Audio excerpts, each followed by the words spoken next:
Good evening, folks. Happy. It is Tuesday right here. It's Tuesday. My schedule way off. Tuesday is Tuesday. I've been out of touch. I've been out of pocket. But happy Tuesday. Out of the pocket. Man. Hold on, I was trying. It's something I just remember when we were sitting there talking that I wanted to show. I wanted to pull up here, but I ain't gonna make it. But let me see, can I find it real quick? So this is the Tuesday before Father's Day, right? Mm-hmm. Okay, this Tuesday before Father's Day. So I was talking to a friend of mine, and the title of the show, it's Misandrynoir, the word that they don't want to acknowledge. Misandrynoir. Misandrynoir. So see, I got it. I see it. It's the first shirt I made. It looked legit. First shirt I made. I thought you got that from one of the big box stores. Man. I did a little something. So I was talking about it, and I was saying how it's also Juneteenth at the same time. Mm-hmm. So you would think they would make it like a Juneteenth where they celebrate men and stuff. And I said, me and my friend was talking, like, watch they do some bullshit. Watch something happen. They're gonna do something because they gave women after Black History Month, they gave women the whole month, right? I said, watch they do something. So this is what they did. The culture, once again, the culture is Black women.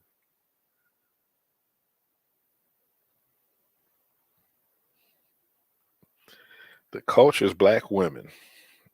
Sunday, June 19th. They're gonna be celebrating Black women on Juneteenth. Well, we already talked about this. Yeah, you already know. They trying to erase us from society. It's my job to bring us back, bruh. Man, so how this come about? Hold on, her whole word. I'm gonna go back over because we did a show about the first word I made, and this was like this. Actually, it's probably vice versa, but I didn't do a show on that because I was hoping the first word was a long way, Negroandrophobia. It was something I knew wasn't gonna happen. I just put it out there. But this was I was serious about, so I didn't want to put the word out there because I was serious about trying to really push it forward or whatever. I didn't want anybody to steal it, so I kind of kept this close to my vest, So, so I did a TikTok, and I put, and I should have had that up here too. I'm screwing all up, but I did a TikTok, and I just did it actually today. Yeah, it was earlier today, and I did the word, and it had a video. And I played the video here before. Matter of fact, I might have the video because we did play. What's up, Ash? What's going on? I see you. I don't know what that sound is. I've been hearing it. I thought she was coming in with some commentary. I'm like, man, y'all done stepped it up. Well, it's been a minute. I don't know. It's been happening. I was editing and doing stuff, editing videos and stuff, and this sound started happening. I don't know what it is, but I'm gonna have to check it out later. But hey, y'all go check out Ashley. Hey Ash, when your next show, man? I've been waiting. Why she gonna answer? I'm gonna look for this video because I think I still have it. I don't think I deleted it. What was it? Yes, I do. Here you go. So this is the video I used for it, and I put on top of it the word Misandrynoir on top of it. So this is the video here, and it's an old video, probably from 1950s or something like that. It's the feds watching. Yeah. Hey, after the TikTok thing, because they deleted this video off TikTok, and it's not talking about is whatever violence, whatever the violence cause something like that. I'm like, okay, this is historic. This is really historic. This is something that actually happened. So, and they said, there's an exception, raise awareness. So I mean, that would fit to me. That would fit under, yeah. I can't speak on TikTok, but I don't seen some of these platforms show much worse. Oh yeah, that. Yeah. Yeah, and that's my first time really kind of using it. Like before, I've posted maybe about 5 or 6 videos, but it was something that I reposted. So this is something I actually put together, whatever, and and put on TikTok, and people was on it. We had some haters on there, some people, some of the other folk on there talking mess. What they have to say about it? So one person said he must have stole his wallet. Okay, sound about right. So it's a bunch of foolishness, and some people came in there. That ain't gonna happen today. We ain't gonna take that.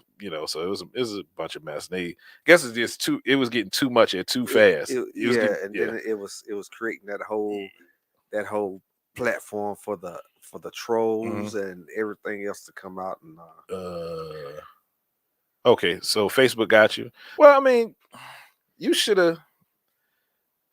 The man people. Yeah, you could, like, if you'd have went live and if you'd have went live on your StreamYard, it's probably still let it go over there. I don't know probably how it would have done that way, but like if you do a page, if I'd have did live, it'll still done it. As long as I don't go through Facebook and try to do a live video. I think that would be the issue. But anyway, like I said, how we got here, because I noticed, like, we have words for women, like misogyny, right? And then I'm like, okay, well, I heard somewhere, I don't know what I was watching, but somebody said misogyny. Well, I looked it up. That's the dislike or hatred of black women. I'm like, you know what? Yeah, oh yeah, it's a word. It's actually in the dictionary. At least it's in the Urban Dictionary. So, like I said this before for people that have just watched and they're just gonna come along and haven't heard this. I tried to submit 2 words into several dictionaries. Okay, it was blocked. All right, so they really got you to chokehold. Hey, I was down for like I want to say 3 or 4 days, and I don't even know what I did. They didn't give me an explanation in Facebook. They just said you've been blocked, and usually they give you an explanation and say, so they block you. Yeah, well, yeah. I couldn't do like posts to different groups or something, and so what's the point? They help you learn your lesson in that block time? I didn't learn a lesson because I don't know why I was blocked. They reported you because they don't want us talking about our past. It's now the present. Possibly, I'll be doing a lot of posting, so it's possible that somebody's perturbed over that Facebook land. The Mark Zuckerberg is over there. Zuckerberg. Shout out to Boosie. Yeah, Mark Zuckerberg. Give my pay, yeah, that's what Boosie do.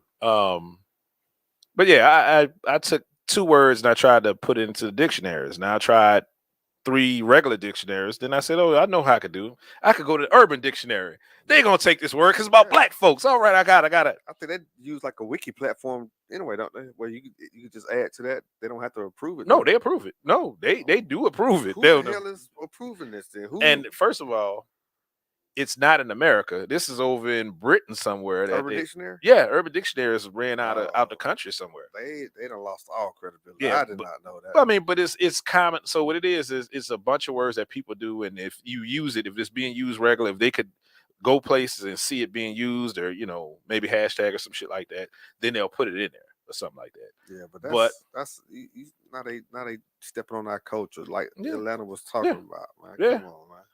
Okay, go ahead. So I put, it's crazy. So I put that up just like I did the thing with TikTok, and I got, they was like, no, and they actually using the sentence and everything. I was able to put in the sentence and all that. And it was like, well, until you get this word, until it's commonly used or whatever, then we're not fucking with it. They want it to be popular. Yeah, basically.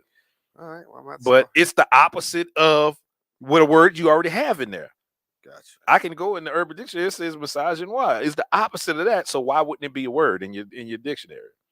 So now we're here. So now we're here with this show. Now we're here with this shirt. And if y'all want to, y'all could go ahead on and throw up something that y'all see going on, like the police abusing black men, and throw hashtag Misandrynoir under there. Just put it under there. Let's get this word popping. Let's get it going. Let's get it going, because that's the only other way they're gonna do it, if we start to use it and force them to do it. So anyway, I got several videos and we're gonna jump into it. First, misandry. We're gonna start with the root word of the thing. It's misandry, which is, a lot of people don't know that word. A lot of people, even men, don't know that word really. Right. You opened me up to that one. You informed me about misandry. So because we're inundated with the misogyny. Right. Everywhere you go, if you say something, you be misogynistic. Well, that's a way misogyny. to keep you quiet. That's a way to shut your mouth. Like they try to make it seem like you in progress of a crime or something. Yeah, yeah. Are you about to make me a victim? Yeah, Stop it. Yeah. Cease and desist. So that's the first way they try to silence you. So, but a lot of people don't know this word. So I pulled this from TikTok, and it's this young lady's account of that was, I think she identified as a feminist or something like that. Yeah, she did. She identified as feminist. So this is her take on it. And she's not one of us, but still, this is what a lot of people do. So I'm using this video. So here we go. Have you ever looked up the definition of a misogynist? I just did for the first time, and it's not what I thought it would be. Misogynist, a person who dislikes, despises, or is strongly prejudiced against women. It's silly for me to be shocked, but I just always assumed it meant something less extreme, maybe disrespects or is arrogant towards. Do you know what the opposite of a misogynist is?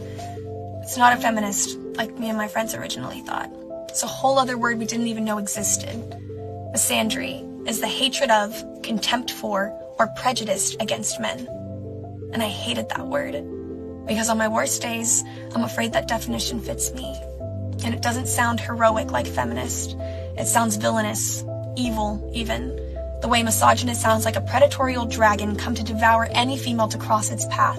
It's embarrassing to count the amount of days I have allowed that dragon to take on its female form inside of my heart. My mouth burns with hatred as I use my words as a flamethrower. I hate men.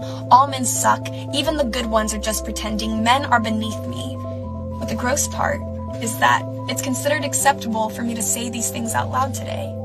But if I ever heard those words come out of my brother's mouth, I hate all women, women suck, women are beneath me, our society would burn him at the stake, myself included.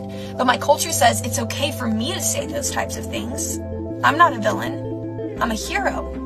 I'm standing up for myself, for all women. So they fuel the fire and I continue to rage, letting my stored up unforgiveness and pain belittle and set the male species in flames. I hide behind the wrong word, becoming everything I once said I hated about them.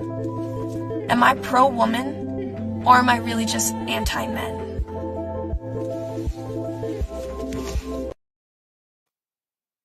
So that is and that's basically why, when we talk, I do a lot of shows about feminism and stuff that happened, because that's what it kind of turned into, it, where it was women needed to have rights and this, that, the other, which, like I said, we talked about it before. We totally agree with it. I have no problem with that. Women having all the rights that men have. The issue is that when you try to put yourself above another race, another group, another whatever, right, and that's what that turned into. So that's why this 5th, 6th, 7th, 8th wave, whatever feminism we in now, it's not really feminism in its form, true form. It's actually a form of misandry.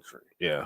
So, and it doesn't really stick to white men as much as it does to black men. Mm-hmm.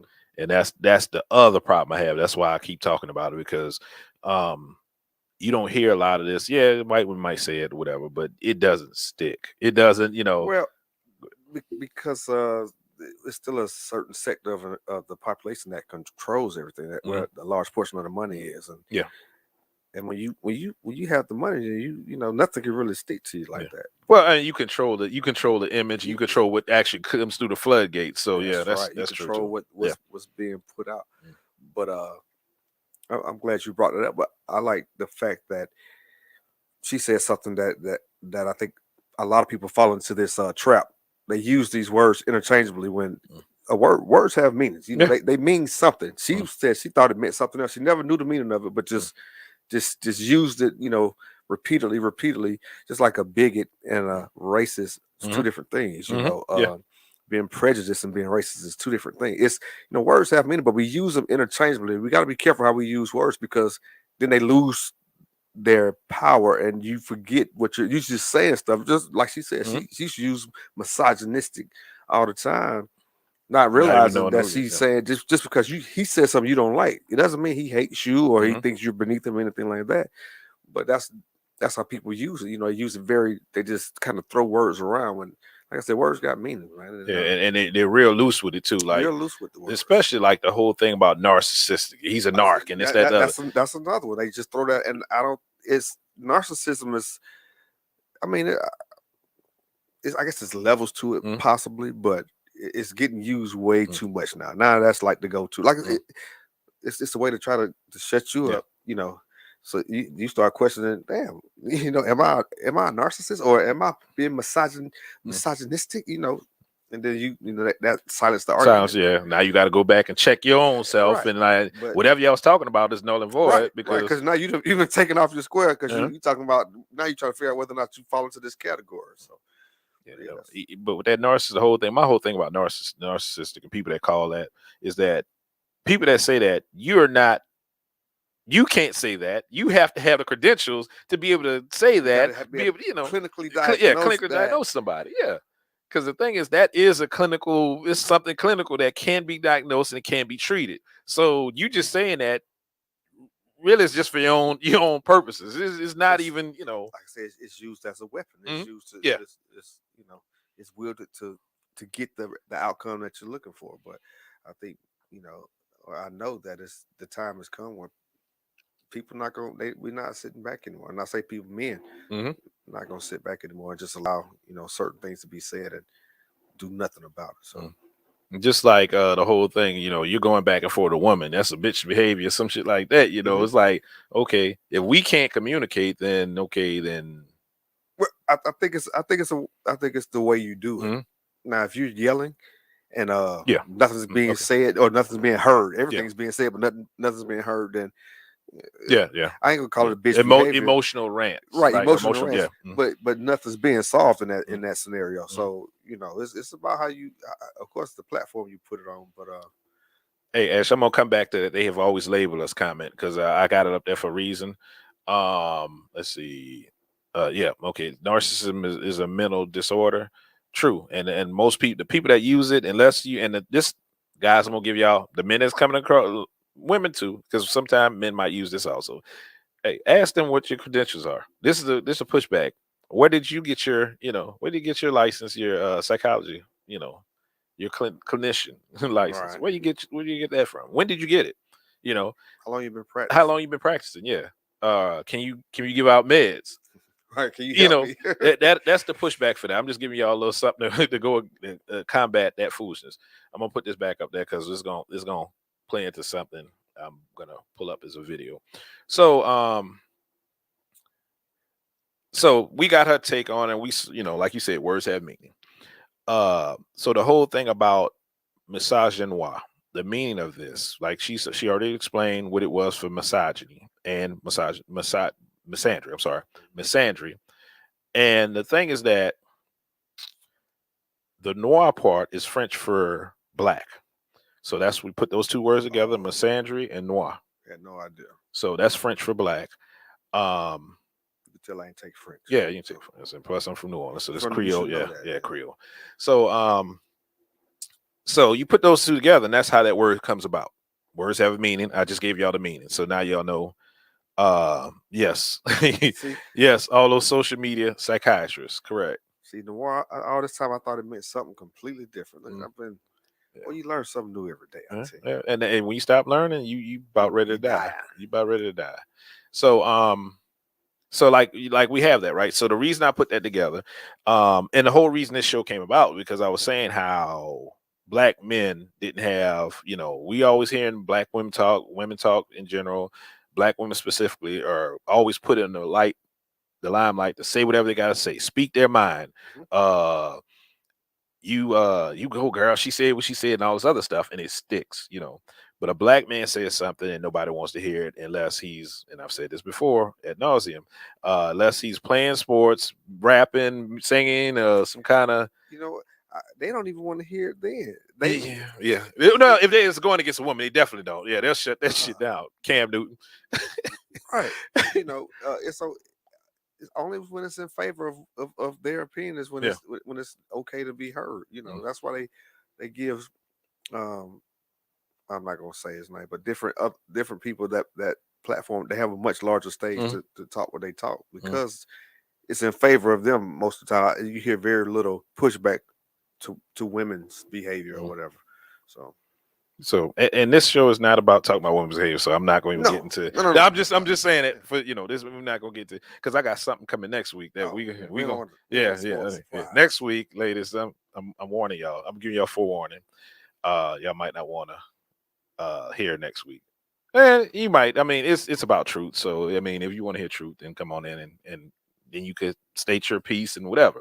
But anyway, we're talking about the men and giving a little history. Okay, so the thing about in this country, Misandrynoir happened in this country a long time ago. It's been disliked for black men, since black women too, but black women were tolerated, but black men specifically were hated on and were was built. Well, I know you're here for. I know you're here for Ash. Hey, we gonna have to get you. You got to come on in too, because like I said, it's not. It's more truth than anything. It's one of them things that we gonna have to sit down and really hash out. It's things that we're not supposed to say. It's things that and I got to the point now that I'm like, you know what, damn that, because it's not helping nobody not saying certain stuff. It's just not helping.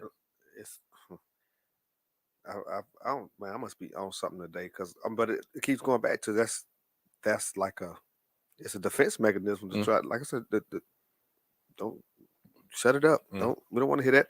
That's foolishness.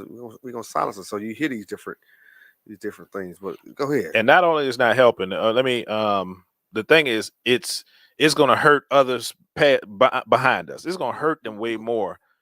So this is the thing. We have to do this. We have to, in our generation, we have to get some shit right.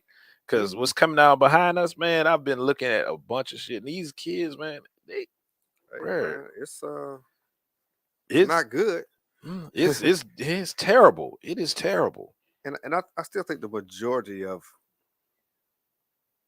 our community is meant for good, but it's just that off-putting level is getting a little too high. It's far too common, man. But what's gonna happen is, like, the wolves are gonna eat on the sheep, and that's what's gonna happen. I mean, you have to have people that's gonna be talking the truth, that that's gonna do what we doing other people speaking certain things to try to level some of this off. We just shut up, and that's what I've seen a lot of people do, and that's what I'm gonna talk about next week. So I'm not gonna say what I'm gonna say about it, because it's a whole subtopic.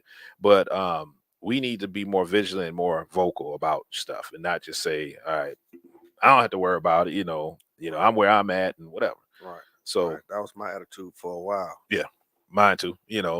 But anyway, we'll get off that because that's next week. But anyway, so back to the black men in this country. Like I said, since we stepped foot on this country, this continent, we have been under attack, basically. So it's certain things that we think we know, but we really don't know. Like, matter of fact, I'm put up the timeline. I did download that. There's a timeline that we kind of know, but we don't really focus on. See, I don't know what the fuck that was. Maybe I'm doing too much at once, so you're overwhelming your process. Yeah, that's what it is. Nigga, you working too hard. My computer being misandrynoir. Misandrynoir. I can't even get. I had it right earlier. Misandrynoiristic. That's what it is. I'm going to have to work on that one. But anyway, this is the timeline. From what we thought it was, we got freed 1865. 1863, the proclamation happened. I think they said the last slave was supposed to be freed in 1865. So what we thought happened was, like, okay, we're free. We was able to do such and such, this, that, the other. Then a little while after, Jim Crow happened. What we're missing, and if you notice that, right, out of American history, that's a big chunk of damn American history where we were screwed up, basically. That's a big chunk of American history. This is where we became America, 1776. Right. That's when we became America, right? all the way up to 1860. That's 100. That's 100 years. That's the what's that? 18? Yeah, 65. Years. That's 100. Yeah, it's almost 100, roughly 100 years. But it is over 100 years because after what we miss in Jim Crow, there's something that I didn't know about that I learned. It's called neo-slavery. And hold on, let me read this right quick. Ash said, it has been ingrained in the people to hate black men. Even black women are practicing misogynoir. I was gonna get that. Thank you, Ashley. Yeah, it's from conditioning. So I'm gonna break that down, the conditioning and why that happens. And I'm gonna put, they labeled us back up because that's part of the reason it's happening. You got ahead of me, and you still ahead of me. So, We got the mute. We got the mute Ashley. Mute Ashley. That's it. No, we ain't got the band. That's my girl. That's my girl. So yeah. So what we miss, right, is slavery really didn't end, and it's called neo-slavery in 1865. The reason why it's thought to have ended is because they did a proclamation. Well, I mean, let's be honest. What law has stopped anything? Outside of, I guess you can say, legally you couldn't do certain things anymore. But a law has never stopped any other things from going on. People. For last time I heard, it was illegal to kill people, but people still go out here and do it all the time. Yeah. And they got consequences behind it. But go ahead. But legally, it didn't stop. It just changed. It changed the mask. It changed the face. So what we're talking about right now is neo-slavery, and the reason, like I said, people really don't know about it because it really didn't affect women. That's the reason why. Nah, you cool. Now we messed with Jazz. Yeah, my apologies. We were debating this term on Twitter. So yeah, neo-slavery, it affected men. That's the reason why really it's not really known. And this happened, it was outside of Jim Crow, so it happened right after emancipation. They changed the laws up. So I have this video. It's a 3-minute video, y'all, so stick with it, please. And I also put in the link. I put the whole video, like the link to the whole video in my description. So if y'all would, go check that out and learn something because it was very informative. This is called neo-slavery, and I think it's something about no better. I can't remember the title. Southern governments were free to do whatever they wanted. Immediately after the Civil War and throughout Reconstruction, every Southern state enacted what would later become known as black codes. We all learn about these in school, right? But can you actually describe a black code? My guess is you probably have this confused with an early form of segregation. They weren't allowed in certain public spaces, interracial marriage was outlawed, that kind of stuff. Or maybe you think this restricted voting or property rights. With measures like black codes, laws that restricted the ability of blacks to own property and run businesses, and they imposed poll taxes and literacy tests used to subvert black citizens' right to vote. Most of that stuff doesn't come along until way later. So what is a black code? These were a set of laws written in a colorblind fashion, making it a crime for everyone. But in practice, they were only ever illegal for black people, which is probably why we don't really learn about these in school. This is somewhat uncomfortable to talk about because we think of the law as neutral. If it says murder is illegal, it's illegal for everyone. But we're not talking about violence or theft here. The black codes were basically made up social crimes, most of which were victimless. The most important and egregious one was vagrancy, which is the act of being unemployed, usually defined as when a laborer or servant loiters away his time. Do you see why so many of the recently freed slaves signed labor contracts with their former owners? Many states imposed fines on or made it illegal for black people to work in any industry other than agriculture or domestic service. So congratulations, you're free to do whatever you want, as long as it's the thing you were already doing as a slave. It was also against the law to quit your job or break a labor contract, which was prosecuted as fraud or false pretenses, as they called it in many states. As a white person, you couldn't hire a freedman without proper discharge paperwork from their previous employer. This meant that as a black person in the South, you had to have a white person who could speak for you as your employer, or at the very least, former employer. If you didn't have that protection, you ran the risk of being arrested for vagrancy. Since the road system in the South wasn't very robust, if you wanted to get from one place to another, the easiest way was to hop on a freight train. which was illegal without a ticket. The second easiest way was to walk alongside the track, which was trespassing. Gambling, drinking, and even carrying a concealed weapon were crimes for black people only. That can include anything from a gun to a knife to a razor. Using obscene or offensive language or talking too loudly in the presence of a white woman was illegal. Remember this? I'm gonna tell them there's an African-American man threatening my life. This has been going on for over 150 years. White women have always held a special power over black men. Interracial sexual relations were illegal, but only if it was a black man with a white woman, and even then, only the black man was punished. They prosecuted that under miscegenation or adultery, depending on the circumstances. Many states also passed what were called pig laws, elevating what would have been a petty crime to the level of a felony. Stealing a pig worth $1 would get you 5 years in prison. The theft of an 8-cent fence post was enough to get you sentenced to hard labor. And now we're getting to the point, because as soon as these laws were in place, the South began to use the black codes to transition away from slavery and towards convict labor. So that's what we're talking about. They put it under, and we all knew this, under, you know, that you cannot be a slave unless you committed a crime. So what they did, they moved the goalposts. Damn it, we still got that on there. They moved the goalposts and they made everything a crime, pretty much, that black people did. You know, you like to drink, you like to gamble, you know, you committing a crime. I'm gonna shoot the messenger on Go ahead. that one. Go ahead. No, I mean, I don't have anything really to say about it. It bothers me when certain people, you know, the ISP. So I went to California. I just want to throw that out there. And a lot of these liberal states, you know, when people, you know, I know that we got where we were because somebody had to look out, somebody had to help, because we couldn't do it ourselves. Because our number was too small. But I go to these different places where it's supposedly liberal, and everybody, oh, we love black. You know, if they got to tell you they love you, they really don't love you. You trying to blow smoke at my ass, right? But the interactions were so awkward, but you can tell they were uncomfortable being around.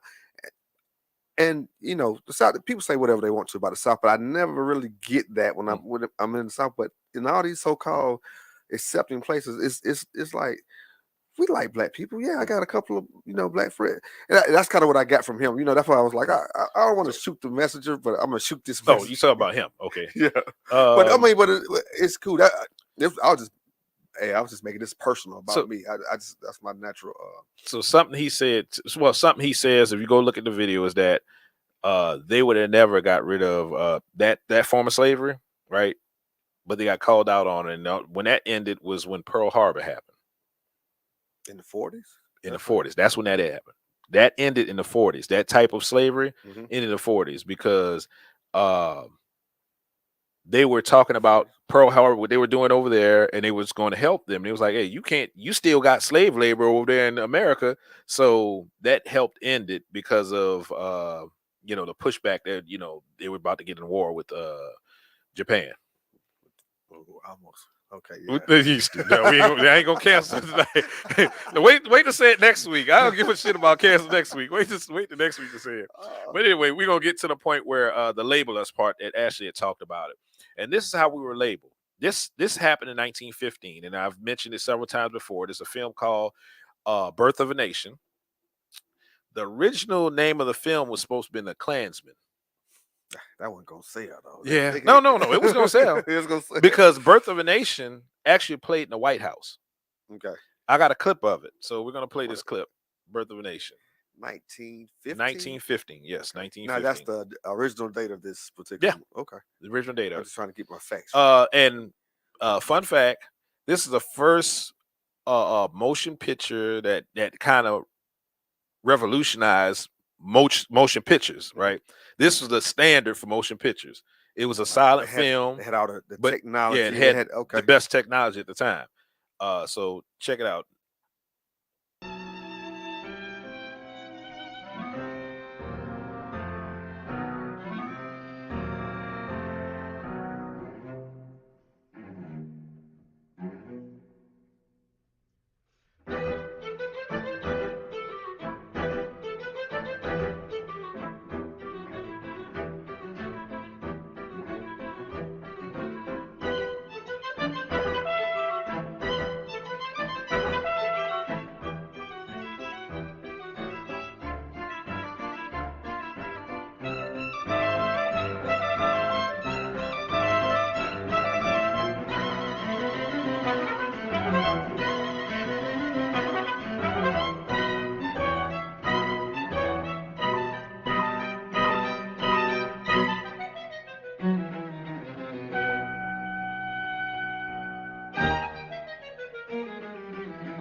Okay, so just let y'all know what y'all saw. Yeah, what did I just watch? Okay, they've labeled us. So back to Asher's comment, they've labeled us. So if you notice, we had a guy that was just drinking, alcoholic, drunkard. We had a guy eating chickens in the what you call them, that's Parliament or whatever. Yeah, wherever it's at, Senate, whatever they was at, right? Eating chicken. We had basically it was what they were doing. They were trying to get white people in fear that we're going to be the minority. We saw that in the Buffalo shooting, right? Who made this movie? The guy's name is something Griffith. I can't remember. A black guy? No, it's a white guy. It's a white guy. Yeah, probably the guy in blackface because I saw a couple people. There's a couple people in blackface, but can't remember his name. But like I said, it was certain things that interracial marriage was in there. All black men want our white women. So basically, it was something to fuel the flames, and what ended up happening out of that, like I said, February 18th, 1915, they played this in the White House. They actually played this movie in the White House for the president. And what actually happened from this was that the KKK was almost eradicated at the time. Like they went after KKK, it wasn't good. After this movie came out, the KKK was reinvigorated. Yeah, it became reinvigorated. In the movie, it shows KKK members burning crosses on the lawn, and that's how they started burning crosses on the lawn. That's how this came about. This movie came up with that tradition. Yeah, what you're saying. It was a couple of things that came up. Yeah, with it, with the tradition they did, and also about black men being rapists, the labeling. Because in this movie they raped a white woman. Supposedly black men supposed to rape the white woman in this movie. Yeah, in the movie. So what was it? So his whole point was to, I guess, I'm trying to figure out how he got so many black people to go along with this. They was paying them. I guess so. Yeah, money talks, man. Money's talked for a long time. But his thing was to get people riled up about black people. It was the same thing. The 180-page manifesto was about being replacement theory. This is exactly what that was back in the day. Hold on a second. Yeah, this is exactly what it was, and this is how labeling us as being certain things and getting people riled up. About riled up about what's going to come. Black people or minorities going to take over, and we're going to be white people going to be minority, and we actually run this country, and we are whatever, we're the rightful whatever this country, rightful owners, and the guy's name is D.W. Griffith. That's who it was, and it's about the North and the South, basically, and like I said, they just they label black men in this. Oh yeah, they label black men in this. Did you see how they were? I don't know if you picked up on all of it. Next time you look at it, look at the face. Okay, because you see the guy's face up front when they talk about the integrated marriage. Oh yeah, his face still changed. Yeah. His face changed, but if you look at the guys behind him, they was really looking strange. Yeah, they're they're looking at the women. Oh shit, I get to get right, some. How much it take to make that white pie for blacks? That's it. I have never. I heard you talk about it, never seen it. I didn't know anything about it. I had no idea. Actually, you could watch the whole thing on YouTube. Yeah, you can watch the whole thing. How long is it? I can't remember. It wasn't an hour. That's pretty good quality though for 1915. It probably. I guess they didn't have mastered or whatever. They didn't have any audio. They had to add their own audio. But I could clearly see these guys' faces and what they were doing. Eating the chicken. Yeah. God. For that time, that was great acting. For that time, that was beautiful. And they probably believed everything. And this is the other point. That's before you knew that TV was a programming tool or a influential tool. So you. No, this is actually when they found out it was. This when they found out. For that. Yeah, absolutely. So also what happened out of this is that he made another movie, and it kind of same thing, almost kind of but it was more black. It was more about black. Whatever. He tried to clean it up a little bit, but it still had some. But this is some stereotypes. Yeah, still. But this is the gold standard for racist movies. This is gold standard. And like I said, this is about black men. It was totally about labeling and putting painting black men in a certain light, because we're gonna talk about this next week, but I'm gonna say this part right now. Black men, scratch. White back then, white men were not worried about the black women. They're worried about the black man. So we pose a threat when Yeah. a black woman realizes, especially in that time when all the labor was manual. Women wasn't going out there working like that. So yeah, the only threat they had was the black man. Even though it was a much smaller amount of us, but we did pose a threat if we were able to get our foot in the door in certain situations. So I mean, it's no reason to be threatened by a black woman in, what was that, 1915? 1915. Oh yeah. And also, like I said, all those laws the guys talked about, the black code and all that other stuff, it was aimed at they didn't say it, and he said, he said his, but in one part he does say men, right? He doesn't say, he says black people, but it was actually specifically aimed at black men. Like you said, women didn't really work. And how we know that, this article was right around 1918, I think it is 1919, where I said Negro women to be put to work. That's about 1919, I think, or 1920, maybe something like that. But this was actually just specifically aimed at black men, those laws, to get more labor, coal mines, and hard labor people, businesses that needed hard labor, or strong backs in order to to keep going. Free labor. So they still need that slave labor. So you had anything to say before I go? Because this no, you can go. Okay. I'm gonna have to. Man, I got so much work to do. I gotta get like 27 hours in a day or something. So I'm on. Yeah, I don't sleep too much. But so this guy this next video is a guy. He's I've seen him before. Dr. Tiosan Jackson. He is. So he's a black African American studies professor over in Fresno State. And he breaks down a lot of this stuff. And I just saw part of these videos yesterday. I just took clips out of one of the videos he did. If y'all want to learn anything about Black history and stuff like that, hey, check him out. I've also put the link to this video on this one. The name of this video is "We Die, But They Can't Date." And what he's talking about, just to give it a little context, he's talking about the fact that our women, like Ashley was saying about Misandrynoir and every practice, whatever, they look at us in a certain way, and it's because they can't date, or they have an issue, they have a problem with dating us, they have a problem, with, being with us. That's the biggest issue they have, right? But we're dying. Black men are dying, and they don't, nobody gives a shit, So basically, our voices are not heard, and he breaks down certain things about misogynistic, and he doesn't call it Misandrynoir. I might holler at him and maybe email him and send him a link to this.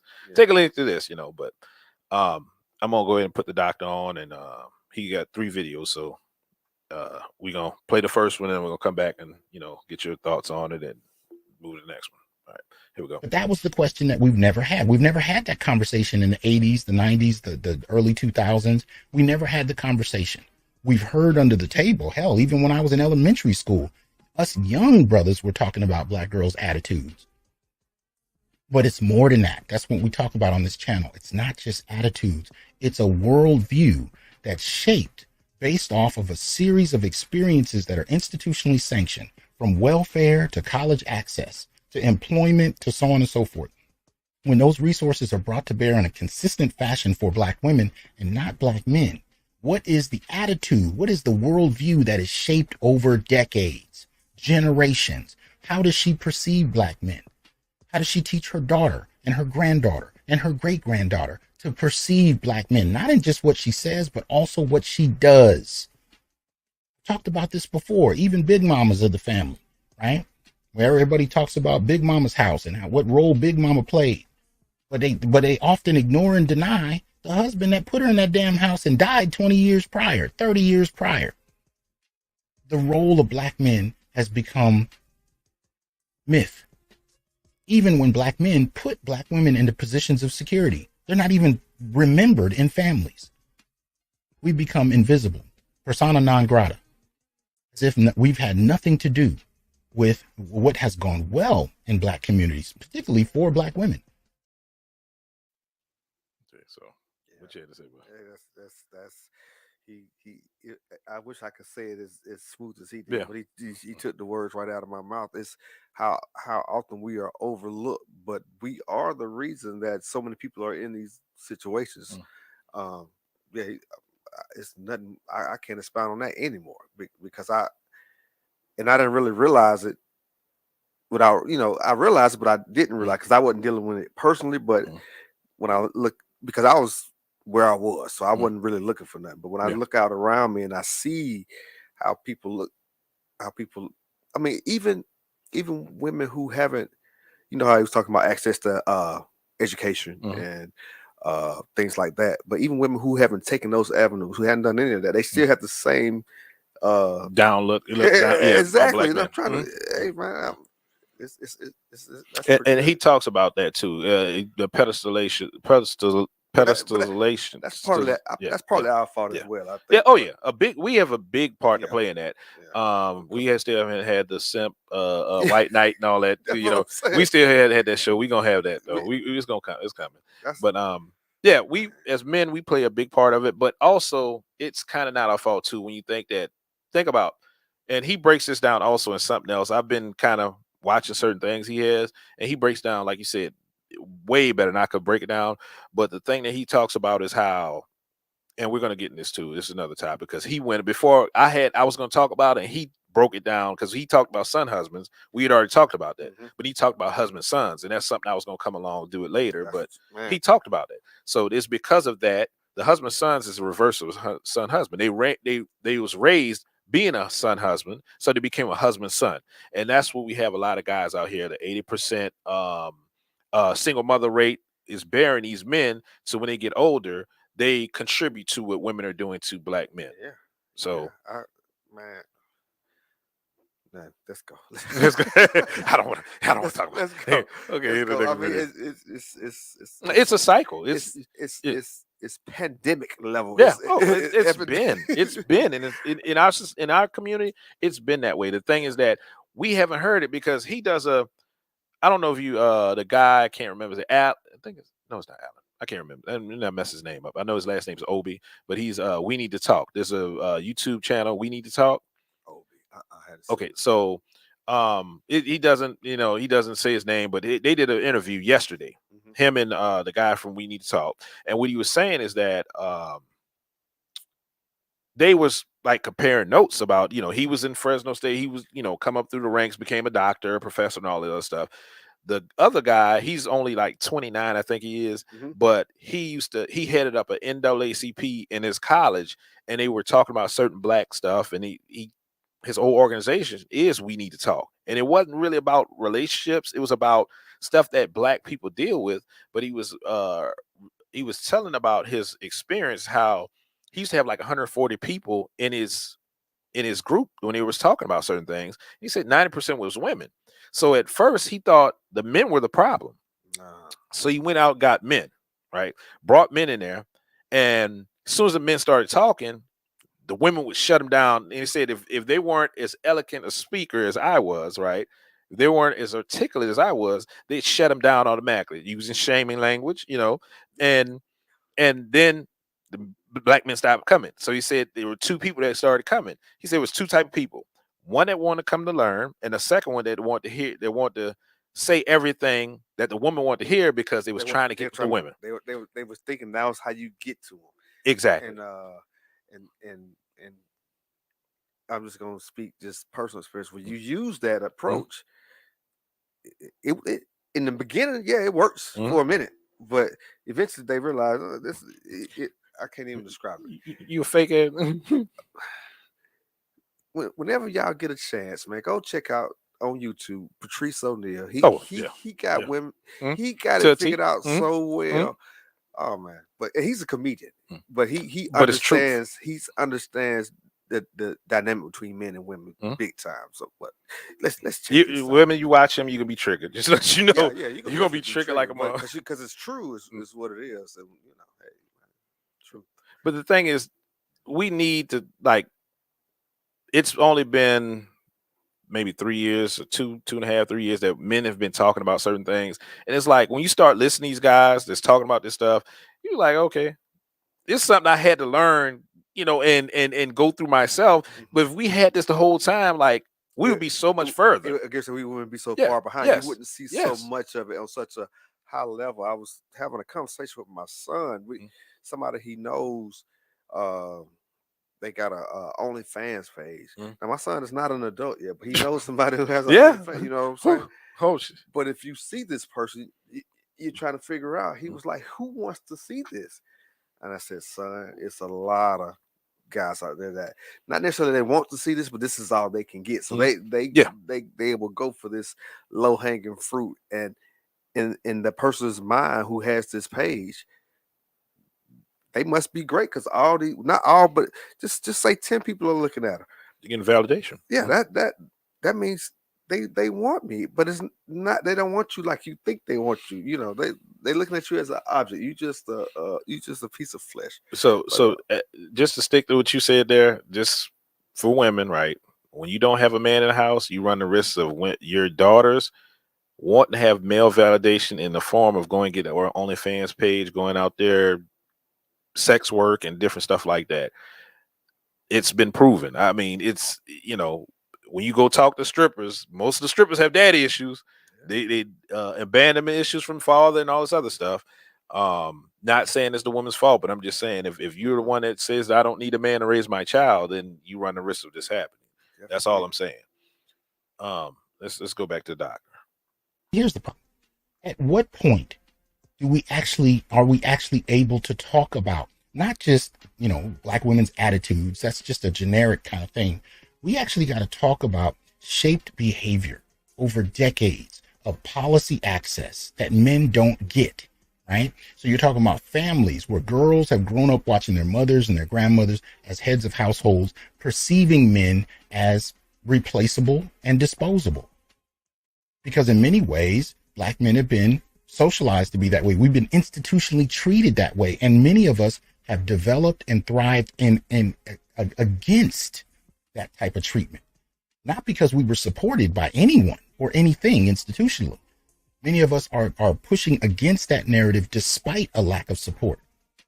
But at the end of the day, we still suffer from the realities of this environment. Right?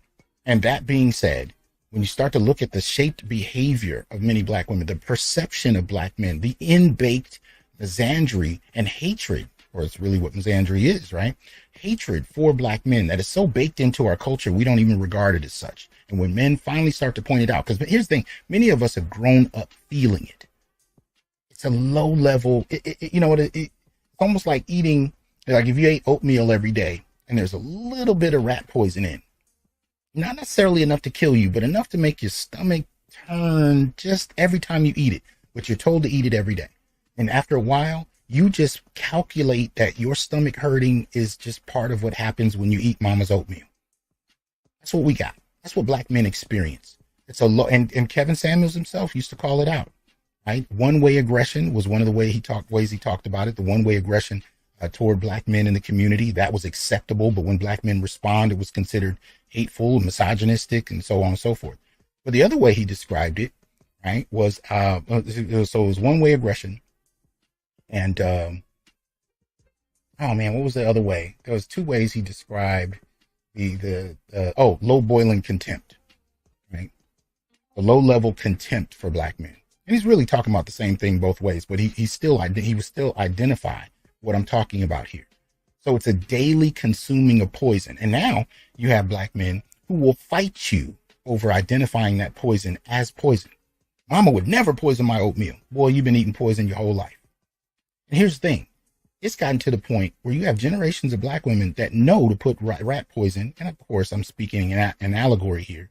They know to put rat poison in your oatmeal, but they no longer even process it as poison. It's just one of the ingredients. And that's what we're talking about here. And this is what she's doing in this article. She's participating in poisoning the well about black men because it's been standardized in our community. It's acceptable. What's not acceptable is for black men to call it out and point the finger back at you to say, well, you know what? We've heard for 50 years how we're the problem. Let's talk about what you bring to this dynamic. Oh my God, that's oppressive. Oh my God, you've mischaracterized me. It's black pathology. No, it's a two-way conversation that's only just been made two-way in the last couple of years. Ain't that some shit? I'm almost 50 and I've grown up hearing this most of my life. We've had 2 years of black men speaking out in the mainstream and all hell done broke loose. But y'all didn't have to sit through 40 years of programming, books, movies, TV shows, talk shows, reality shows, over and over with the same narrative of black men ain't shit. I see you was over there clapping, brother. You was over there clapping, brother. Smiling, man, because I was, because I don't even like looking at TV, but I can't even lie to the last about a month or so. I ain't been on my game like I should, so I've been letting the TV kind of watch me a little bit. But I've been seeing a lot of old programming, and he's right. It was there. I didn't know what it was 20 years ago. It was under the surface, yeah. But it wasn't even under the surface. I just didn't, because I looked at it as entertainment, not knowing that people look at this and this is where they get their marching orders from, or they they get their direction from, just like music. When I listened to growing up, I used to listen to music. Of course, when my parents heard it, they wouldn't let me listen to it, but I did. But for me, it was nothing more. I had enough sense to know this is just entertainment. Yeah. Now, even with that said, some of it still seeped in and became a part of who I was. But I'm seeing it now that the music, the TV, all of that stuff is people like they get in line with that and they fall right behind it, and had no idea. But I was looking at some of this old program, and I'm like, I can't even look at this the same way. With a straight yeah, face exactly. anymore. I'm like, turn exactly. this shit off, man. I'm saying it is like he called it rat poison. It is poison. And it's poisoning for men and women. It's a psychological effect on both of us. But I was oblivious to it 20 years ago. I knew something wasn't right. I was never into TV like that, but I looked at a lot more TV 20 years ago than I do now. But it's bad. And if you ever go back and look, because now it's blatant. Now it's not. It's not being hidden. It's in we your don't face. have to hide shit. Hey, look, you worthless. This is what it's all about. I mean, look at the commercials. Look at the advertising. Look at the shows. Look at who. It's pretty obvious, But 20 years ago, I wasn't catching on to that, because I had my dad. My dad showed me, my dad didn't. A lot of stuff that this is how you get a woman. You tell her how this. No, but he didn't go. He didn't play that role. Yeah. So it's but yeah, it's good to. And that's the thing I liked. I liked about Kevin Samuels. He made it. Was the stuff I was thinking he could say it. Yeah. And made it understandable for people. It's hard for me to take it from here and then spit it out and make it. But that's what he's doing right now. T.I. son is. He's the stuff that I've experienced, the stuff that I've seen. He's making it plain.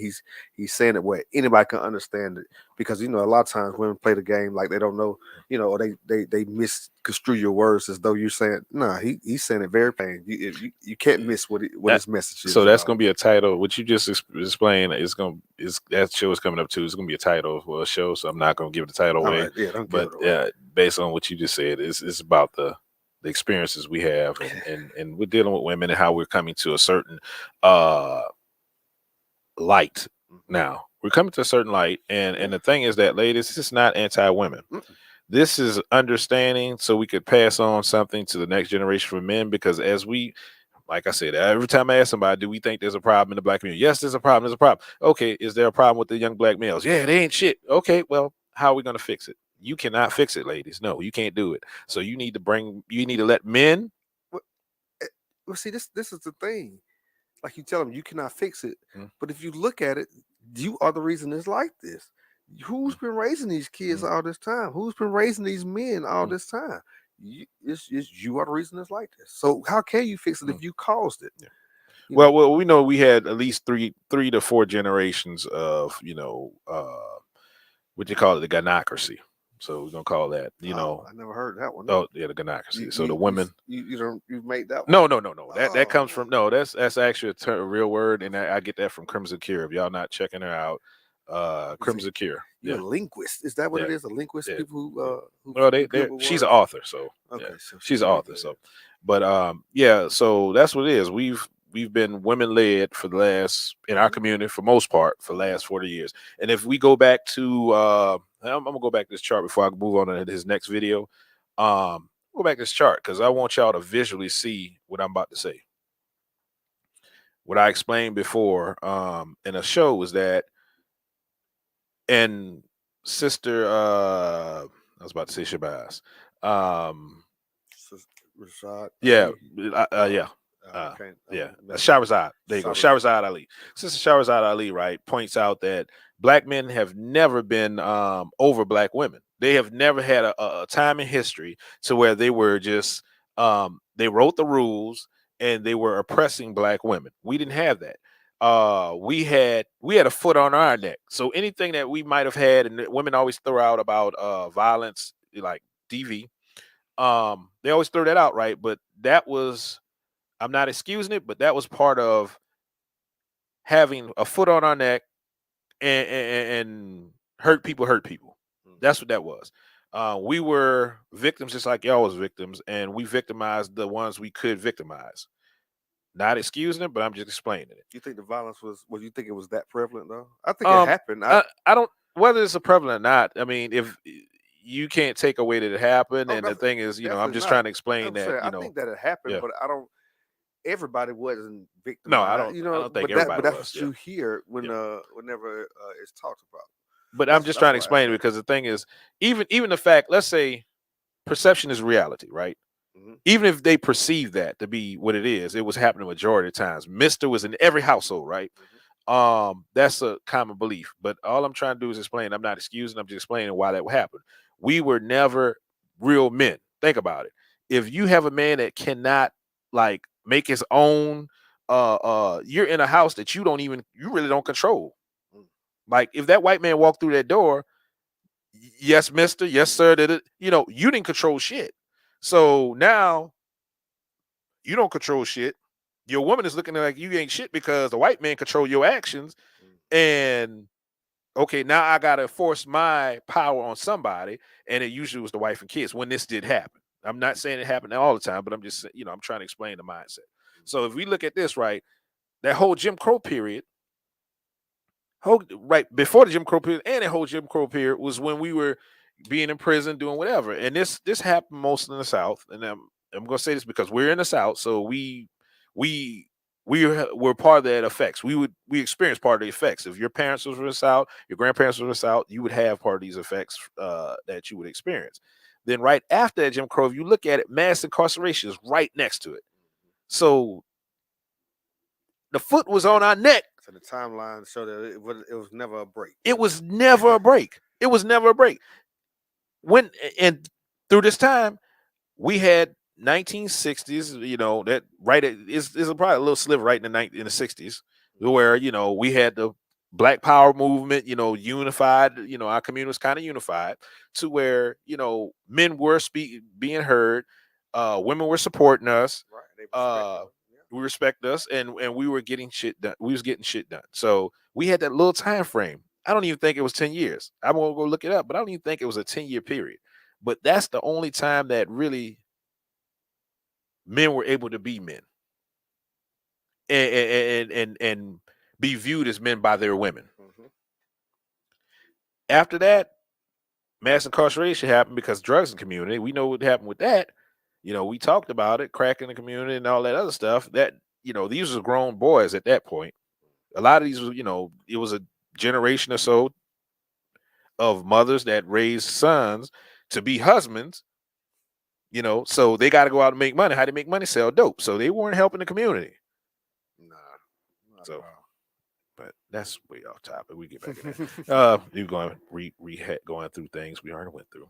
Right. Welcome everybody that's new to the channel. A couple of TikTok people, kind of, might be over here. Yeah, you know, I was been on TikTok promoting and stuff. Created a stir over there. Yeah. On the So welcome anybody that's coming new through here. We're gonna go with the next video with Dr. Tiasan Johnson. Yet I have multiple generations of black men, dark and light, well-to-do and poor, from different regions around the world, let alone the country, who are abstaining from relationships. And their reasoning for doing so is how they're treated by the women in our community, how they're perceived. Even men who are doing well, because I hear this shit too. Oh, well, that's just for men who aren't trying hard enough. No. I've had brothers who run banks. I have brothers who are university presidents who reach out to me and tell me stories about their situations, even with the women in their families. I got brothers who are successful worldwide, who go to other countries and over 60 different countries walk the streets and they're mobbed like Michael Jackson, even though they're not recognized in the U.S. And they can tell you stories about how beloved family members, let alone lovers and wives, have treated them, regardless of their accomplishments and who they are. And they're starting to withdraw. So you can keep blaming these structures if you want, but nowhere in here did you talk about what exactly black women need to do differently. Okay, so I cut it off there because that's something I could have put it in next week. No, that's something I could have put in next week, but I needed to put that point of it. It didn't matter what kind of man it was. They still had the same experiences from your low level, whatever, Pookie, Ray, whatever you want to call them, up to the higher level CEOs of companies. And it didn't matter what kind of woman it was. They felt the same level of entitlement, whether they were low level, whatever name they have for low level, or high level. So I mean, that's a real thing. Gosh, it's heavy. So I mean, and it's the whole thing. It's like, and this wasn't to like. This is not about shitting on women or whatever. This is about programming, y'all. This is about even men have been programmed a certain way. And I can't stress this enough. And that's why I say I've said this before I even started this channel. Like, this happened with me. My eye-opening situation happened when I was debating somebody on social media, on Facebook. It was, I want to say, about 5 or 6 years ago. And we were talking about something, and it just came something that what the young lady said, and I'm like, you don't even know me. That's one of the things. You don't know me. But the other thing was like, you're complaining about men, but it's going to take women to change the situation. Why y'all want women to do? It was just women was attacking me. They were attacking me. Yeah. They were attacking me. Why? But it wasn't even about being accountable.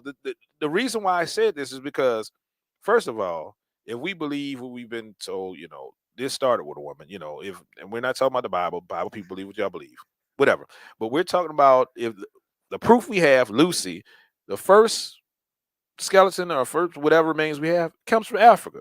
Started with a woman, black woman. That was my premise on saying what I said. So the follow-up to that was that the reason black women are targeted for propaganda and everything else is because y'all bear the children and y'all teach the children. And like a man's, if I change my ways, right, it's only going to affect me and maybe Eric, because we talk about shit, right? So it's two people, right? But if we get a woman to understand what's going on and to teach their children better, now we've changed 3 or 4 or 5 generations later if everybody do the same thing. That's why it's going to take women to turn this shit around. I have no problem with women. I have no problem with black women. But let me stop. Next week. Anyway, I have no problem with black women. But we're gonna have to come to the table. We're gonna have to find this common ground, and we're gonna say, "Hey, this is about our community surviving. This is about a community surviving. Really That's all it's about. This is not about women are wrong, black men are wrong, black women are wrong, black men are wrong, whatever. It's not about that. It's not about I'm good over here, so we're gonna be straight. Because, like I said, I had that kind of mindset, but this affects all of us. It affects because. Unless you practice an incest, where your offspring gonna find somebody decent enough to continue this thing that you got going, that you built, this empire you started. So it's not about blaming. Now it's about some solutions, But with that, you're gonna have to accept some of the harsh reality or the harsh truth of why we're here, and then try to fix it. And that's the part. That's the part of looking back, because as I showed you the 1915 film, right? Mm-hmm. You saw things that are happening right now. You saw things the way people viewing us right now. So the thing is, you can't negate what happened historically. You can't look at and be like, okay, well, we're not talking about that. That's the past. No, you have to understand where the problem was. You have to understand what the problem lies and how to fix that in order to move forward. Go to any therapy, any kind of therapy. They make you acknowledge what happened in your past. They make you face up to what's going on so you could move past it, so you could heal, actually, then move past it. But you have to acknowledge the problem. And that's the only thing about talking to women. That's why, I can speak for myself. I can't speak for these other men that have the platforms. I don't know what their impetus is or what their reason for doing stuff. But my reason for doing stuff and talking about what I talk about is because sisters, hey, we can't do it without each other. And in order to do that, hey, you're going to have to look at yourself in a certain light. You're going to have to put that mirror in front of yourself and understand what that first video we played is that. Do you see that in you? Do you see these actions? Hatred towards men. If somebody says something around you and it's down in a man, do you automatically go into that? Start feeling some kind of way about men that you don't even know. Understand? Now you got to look at yourself, because I can understand if you had something in your past to where you haven't healed from it, traumatic experience. But if you haven't did that and you feel that way, that's programming. Yeah, why do you feel that way? It's programming. You need to look at it.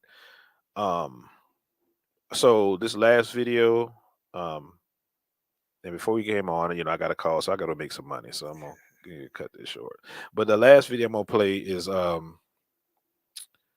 it goes to what I was saying about it's gonna take women. It goes to a mother, right? And this right here was like, when I watched this video, I'm like, damn, this is fucked up, but it's about a mother, and it goes to son husbands, and and why this is so damaging to young men. And it's Iyanla Vanzant is a video with her.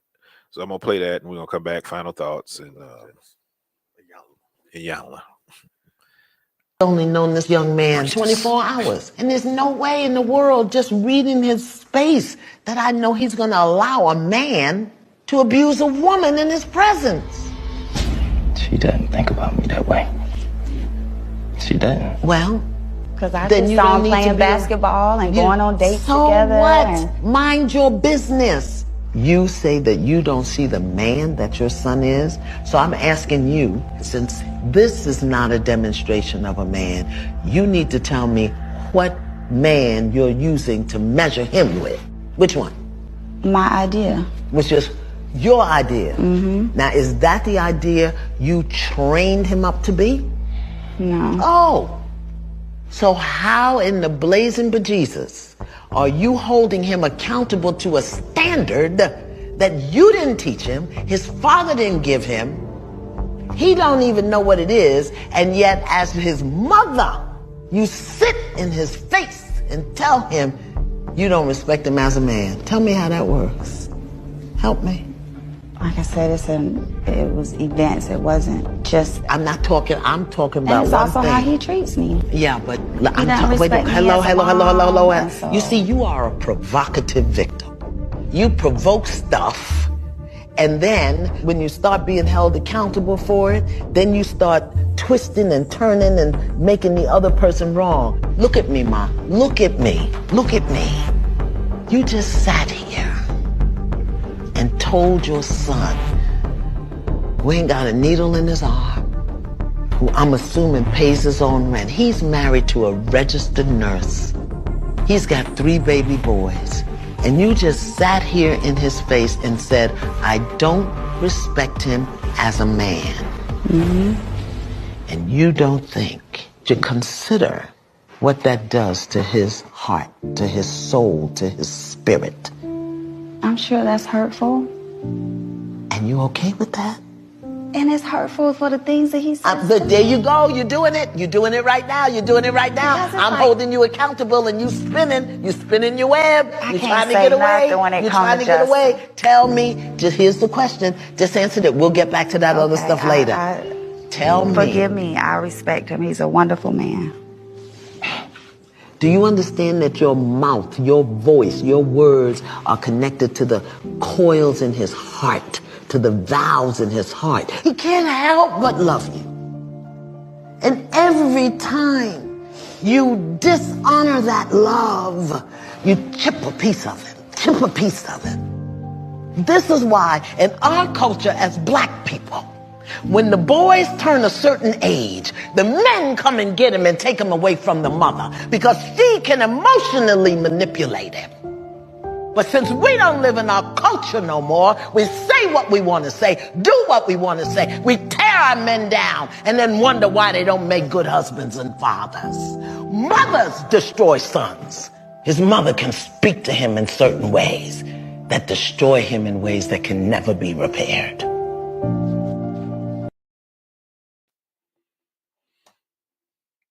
You was about to give Ron a pause? Nah, Oh. I'm not a big fan of Miss Van Sant, but she hit the nail on the head right there. Though. Yeah. She's did a whole 180 because back in the day she was totally different. Yeah, she I don't think I played it yet, but I'll pull it up one time at one of these shows. Shahrazad, when Sister Shahrazad Ali was on Donahue at one of them shows, and she was in the audience. That's what I say, the priestess. Oh, okay. She was one of the ones that's speaking against her when she was saying women were out of order, and now 180. Now she's talking about women out of order. Right. Now. And I don't know if if the light bulb came on because she eventually saw it, or she saw that was where the money was, or I don't know. She said that when she got out the game, she's not even that's really? When she's quitting. She said that. Yeah. Okay. Yeah. I'm not a big fan. I think a lot of it was stage. Not necessarily stage. I don't want to do her like that, but it just wasn't my cup of tea. I'll leave it at that. But what she was saying there was it had a lot of weight to it. But I just like the fact that she pointed out whenever you start holding them accountable, now it's somebody else's fault. Now, it's they never could just, all you got to do is just say, okay, yeah, I did do that. And then you can, guess what? Then now you can move forward to the next thing. But as long as you keep saying, well, what about when they do, that just keeps it going. It's just some accountability. I was talking to a guy the other day. He was just saying, you got to stay away from people who, whenever it go right, it's all them. Whenever it go wrong, it's all you. Yeah. Because when you if you're gonna be that person, you got to be that person when it go wrong too. Wrong and right. Okay. You don't get to choose. Okay, oh, it went right. Yeah, I did that. Then when it go wrong, no, that was they did that. No, being accountable, because accountability is the key. Yeah, and what I got from that too. I mean, yeah, they said that, but the thing was that how the mother was able to inflict that type of pain and not even care. Really, she didn't care, because as I showed the video before about the hyenas, right? Yeah. When the boys get a certain age, they become like every other man out there, and that's when the Misandrynoir starts to show up. He's a grown up. He's a man now. He's not my little boy. He's a man. So, she raised him that way. Yeah, but she never admitted to it. Miss Van Sant told her, you raised him like this, even though your idea of a man is this, you didn't show him that. But then now you want to talk bad about it. This is what you made. Like, so you got if you're gonna take the credit, I raised him by myself, you got to take the credit of what he turned out to be. If you think he's worthless, but it sounds like he had his shit together. Just on the little the small information that she put out there about it. He got his 3 boys, is married and everything like that. So. But the thing is, and this is the problem, and I'm just going, to sum up a little bit of it, is that if you're less than perfect, which we are all imperfect, right? But for a man, if they could pick out something less than perfect in you, you're no good. And that's basically what that was. That's when, that's why it's so easy for the hatred and everything of black men, because like she said, what standard you viewing us against? She said her idea. Her idea, yeah. You can't beat the idea in somebody's head. She ever seen. Anybody can, and that's the thing. Like I was talking about earlier, how we let this music and TV and stuff influence us. Just I guess just based on our biology, women are just more emotional. So they kind of live in a fantasy world, especially when they have idea, like you said, her idea of what a man should be. She didn't have an example. She didn't say my dad. She didn't say my uncle. She didn't say the president of the United States. She said her idea, just something she done created in her head based on all the information she's taken in throughout her life is what she thought a man should be. Never seen it actually put into motion, ever demonstrated anything like that, but that was what she said a man should be. Who can live up to that? Nobody. Nobody can live up to that. But that's what makes it easier for these actions to happen against men. Oh, you'd never. You ain't shit. In society. Because in my mind, you'd be you'd be able to fly some shit. I don't know. I don't know her idea of nobody knows for her. She knows what her idea of a man is. Hell. But yeah, that's what happens to black men in society. We're less than perfect. We're told that every corner, every turn.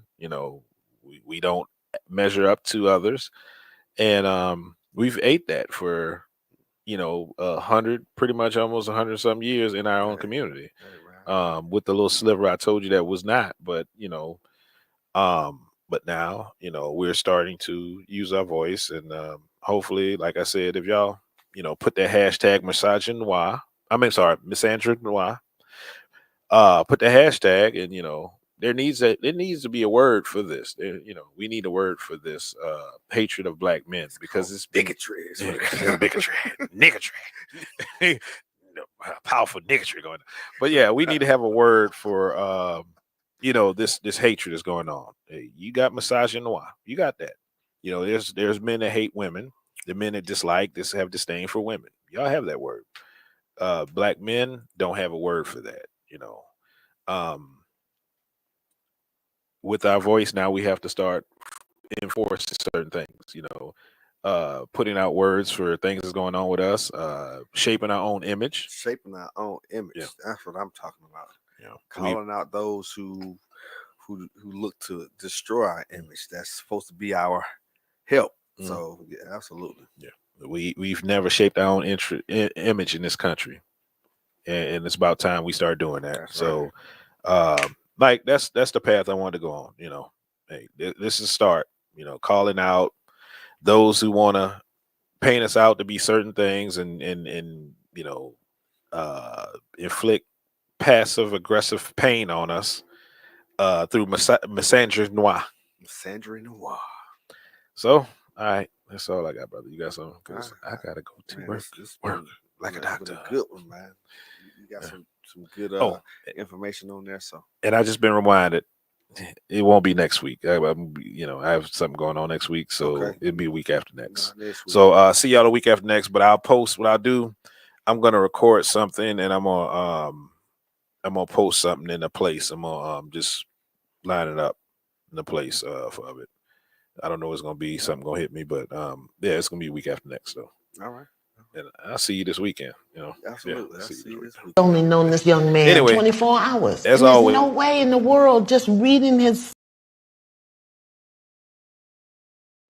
We need to see that again.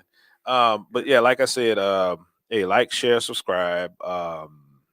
Put your comments in there. Anything you want to make a point, something we missed, something you don't agree with, put it in the comments. I'll be in. I'll answer anything and I'll reply. I hope you have a good week. Done? Yeah. Happy Tuesday. All right. See y'all in 2 weeks. Peace. Peace.